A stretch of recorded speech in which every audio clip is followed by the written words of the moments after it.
इस खड़गे जी still here? अभी भी है खड़गे जी?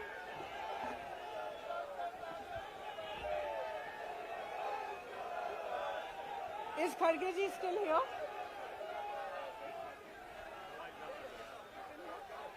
परमादरणीय श्री मल्लिकार्जुन खड़गे जी, श्री वेणुगोपाल जी, श्री अधीर रंजन जी, मुकुल वासनिक जी, मंच पर बैठे सारे कांग्रेस के नेतागण, मेरे प्यारे कार्यकर्ता, यूपी के मेरे सारे साथी,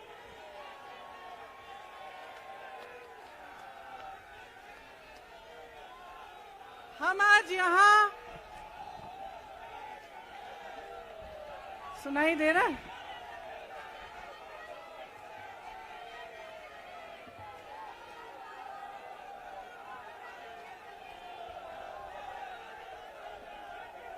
सुनिए,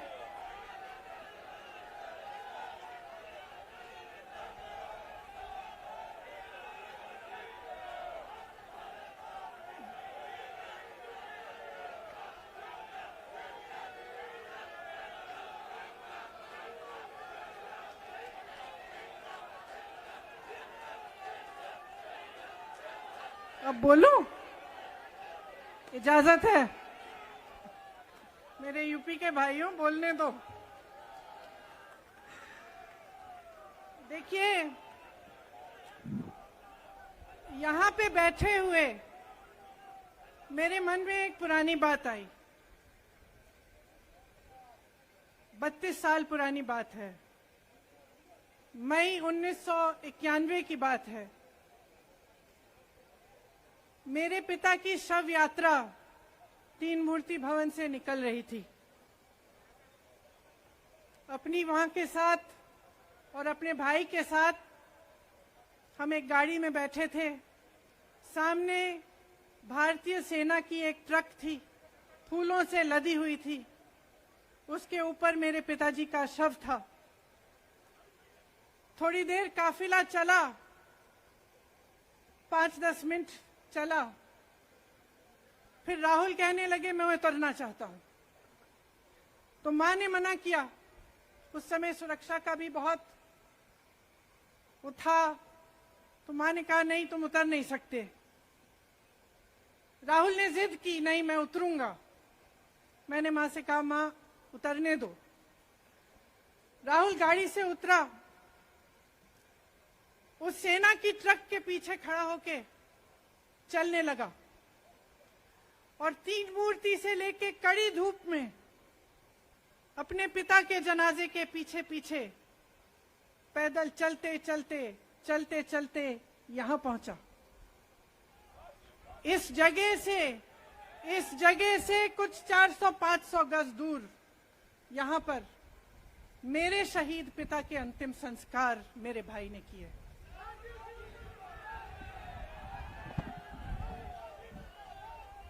सुनिए, वो चित्र मेरे दिमाग में अभी भी है, मेरे मन में है। मेरे पिता का शव इस तिरंगे झंडे में लपेटा गया था। इस तिरंगे के नीचे मेरे पिता का शव था और उसके पीछे चलते चलते मेरा भाई यहां आया। उस शहीद पिता का अपमान भरी संसद में किया जाता है। उस शहीद के बेटे को आप देशद्रोही कहते हैं, आप मीर जाफर कहते हैं, उसकी आप मां का अपमान करते हैं। आपके मंत्री मेरी मां का अपमान भरी संसद में करते हैं। आपके एक मुख्यमंत्री कहते हैं कि राहुल गांधी को पता भी नहीं है कि उनका पिता कौन है।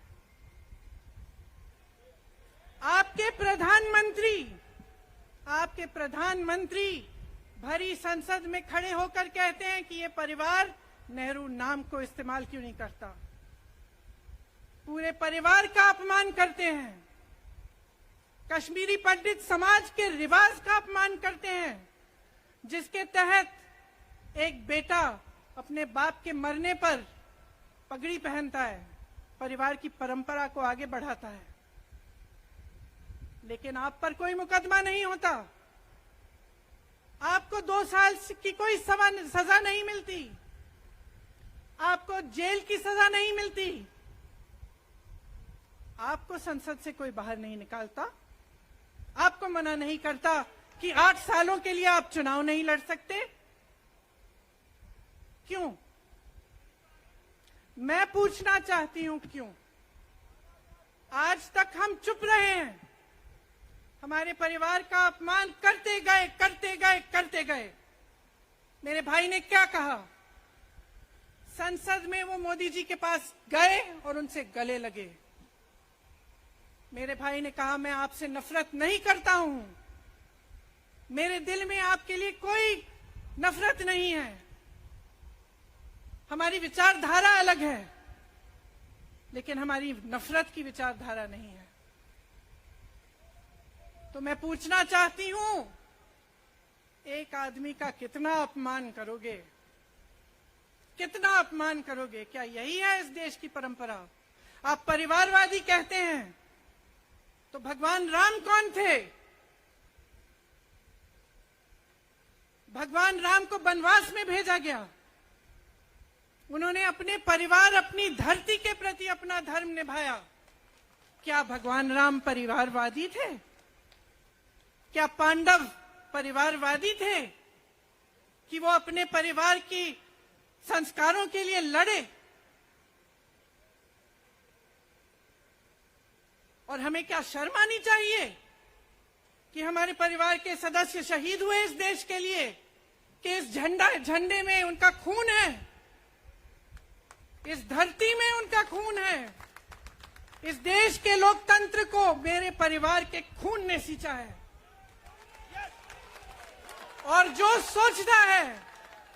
सोचता है कि हमें अपमानित करके हमें डराएंगे, हमें धमकाएंगे, जो सोचता है कि तमाम एजेंसियों को लगाकर हम पे छापे मारकर हमसे कुछ भी कर ले, हमको हमें डराएंगे, वो गलत सोचते हैं।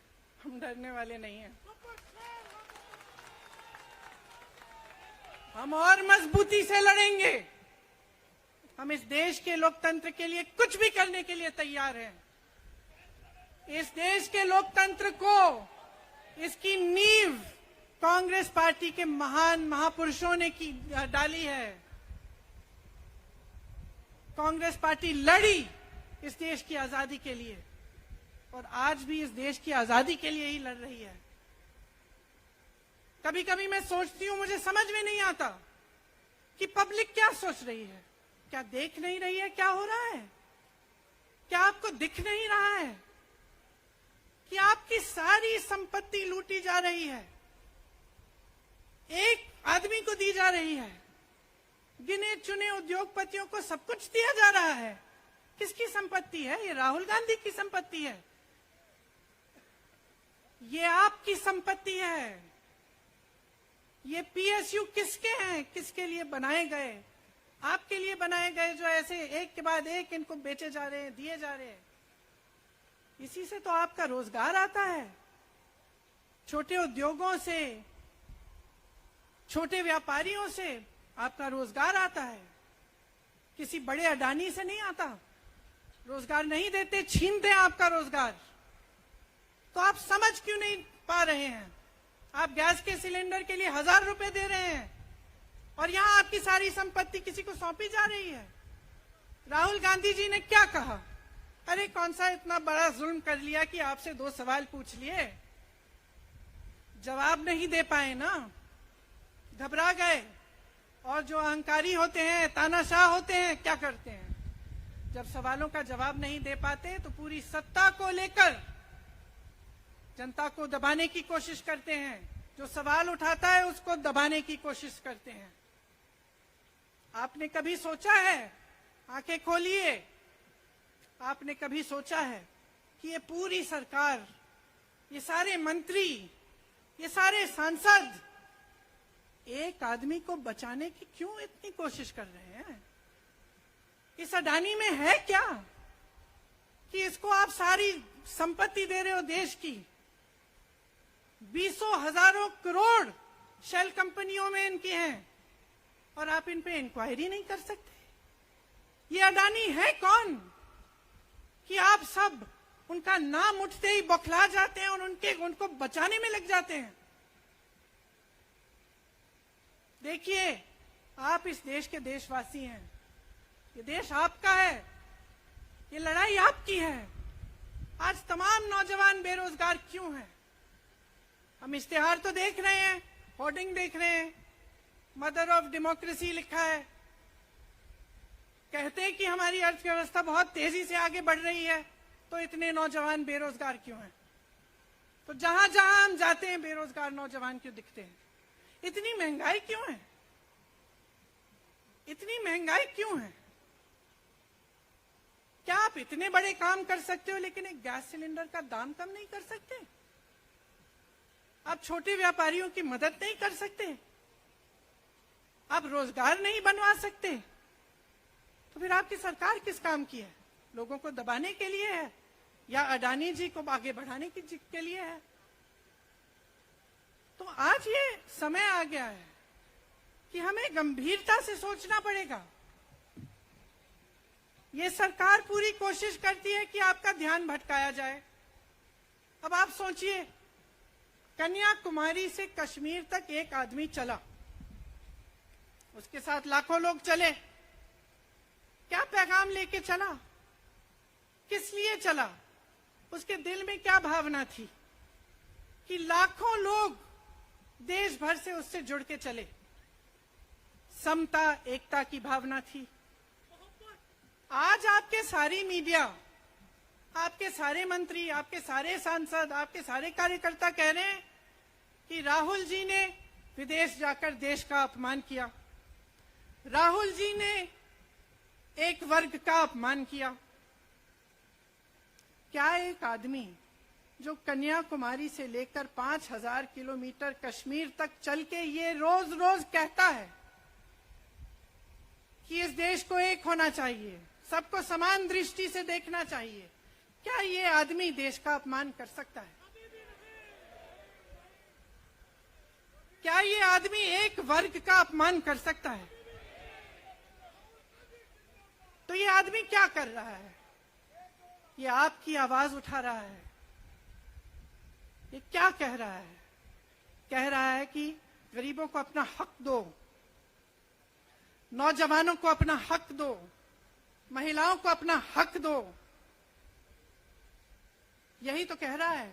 और हक क्या है? हक ये है कि जो आपका है वो आपके हाथों में जाना चाहिए, किसी बड़े उद्योगपति के हाथ में नहीं, जो प्रधानमंत्री जी के मित्र हैं। ये है आपका हक। उसी हक की लड़ाई लड़ रहा है। तो आप समझिए, ये एक इंसान की बात नहीं है, ये एक राहुल गांधी की बात नहीं है, ये पूरे देश की बात है। जब हम कहते हैं लोकतंत्र को बचाना है, तो हम किस बात की को बचाने की कह रहे हैं? क्या कह रहे हैं हम? लोकतंत्र क्या होता है? खुल के जवाब मांगो, सवाल उठाओ।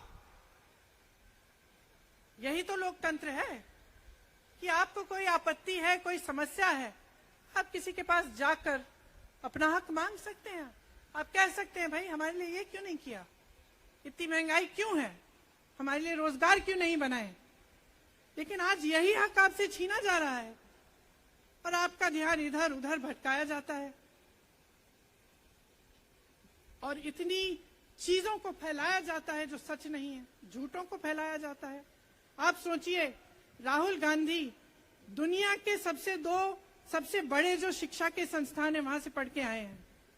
हार्वर्ड और कैम्ब्रिज की उनकी डिग्री है। कैम्ब्रिज से उन्होंने इकोनॉमिक्स में मास्टर्स डिग्री, एमफिल डिग्री उनको मिली। आप उसको पप्पू बनाते हैं। पूरे देश भर में आपकी सहायता के साथ, मेरे मीडिया के दोस्तों, डिग्री आपने देखी नहीं, सच्चाई आपने देखा नहीं, उनको पप्पू बना दिया। फिर पता चला कि ये पप्पू तो यात्रा में निकल आया और पता चला कि ये तो पप्पू है ही नहीं। इसके साथ तो लाखों लोग चल रहे हैं। ये ईमानदार भी है, ये सब बातों को समझता भी है, ये जनता के बीच जा रहा है।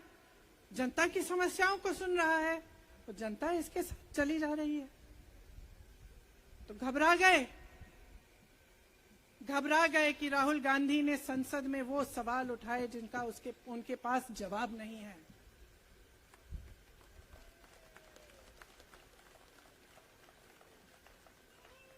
क्या किया सुन लीजिए। एक तरफ से हंसी भी आती है कि एक आदमी को रोकने के लिए इतना सारा करना पड़ा। जिस आदमी ने राहुल जी के खिलाफ सूरत में कंप्लेंट लगाई, आपको मालूम है कि पिछले साल उसने खुद कचहरी में जाके बोला इस पे आप स्टे लगा दीजिए। 1 साल के लिए अपने ही केस पे स्टे लगवाया। फिर वापस कब गए केस खुलवाने के लिए? राहुल गांधी के संसद में अडानी पे के भाषण देने के 1 हफ्ते बाद। 1 हफ्ते बाद वो आदमी वापस जाता है, कहता है केस खोल दी, सुन लीजिए अब हम तैयार हैं। 1 महीने के अंदर अंदर जज कह देते हैं कि राहुल गांधी को 2 साल की सजा मिलेगी। आपने देखा इस देश में कितने केस हैं कि जेल में 10 साल के लिए पड़े रहते हैं, उनकी सुनवाई नहीं होती। ये तो सुनवाई भी फट से हो गई, जजमेंट भी फट से हो गई, सजा भी फट से हो गई। और आपने कह दिया अगले दिन कि 8 सालों के लिए ये चुनाव नहीं लड़ सकते, संसद से बाहर कर देंगे इनको। वाह वाह वाह वाह वाह वाह, बहुत धैर्य है आप में। अरे कायर है इस देश का प्रधानमंत्री। लगा दो केस मुझ पर, लगा दो केस मुझ पर, जेल ले जाओ मुझे भी, लेकिन सच्चाई ये है कि इस देश का प्रधानमंत्री कायर है।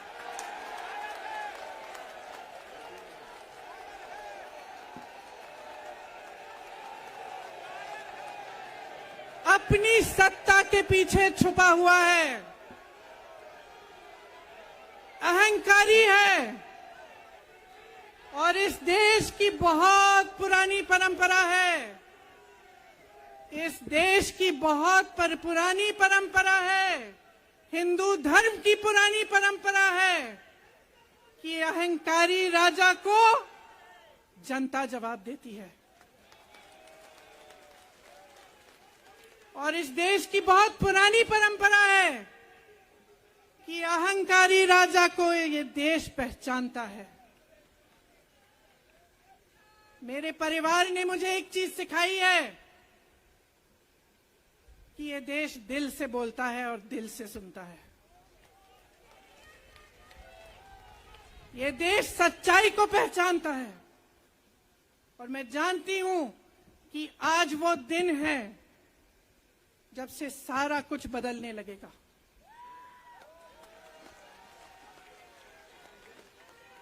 मेरे मीडिया के साथियों, मैं आपसे कहना चाहती हूं, बहुत हो गया है, बहुत हो गया है। मैं जानती हूं आप पर कितना दबाव है। मैं जानती हूं कि आपको लाइन भेजी जाती है कि आज आपको ये कहना है, आज आपको ये लिखना है। लेकिन आपकी एक बहुत बड़ी जिम्मेदारी है। आज लोकतंत्र खतरे में है।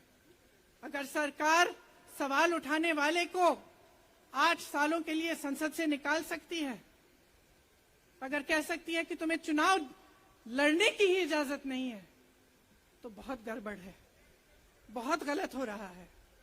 और ये लोकतंत्र के लिए ठीक नहीं है, ये इस देश के लिए ठीक नहीं है।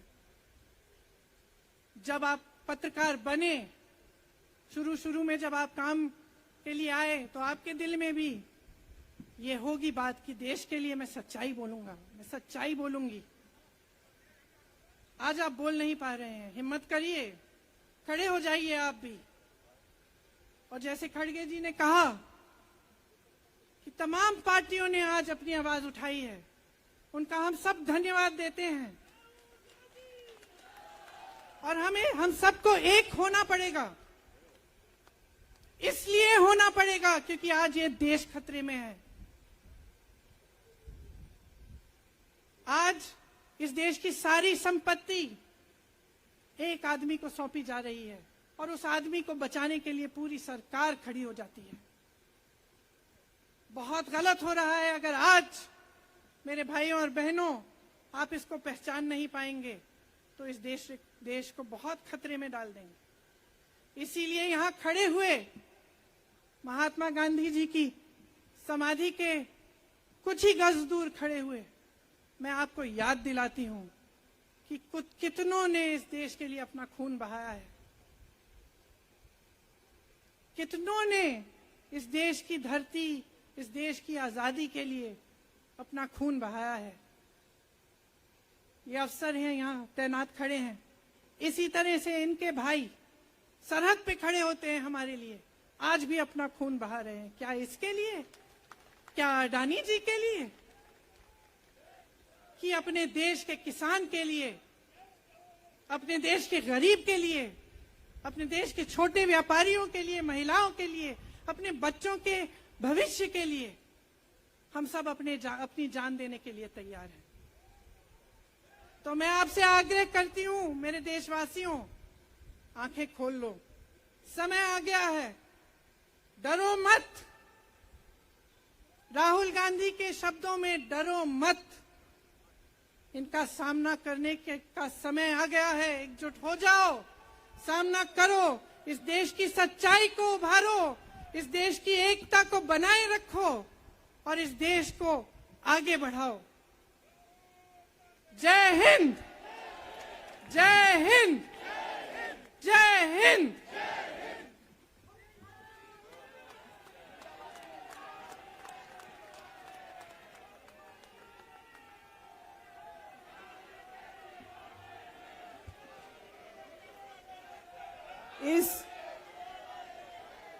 इस बहुत ही इनकलाबी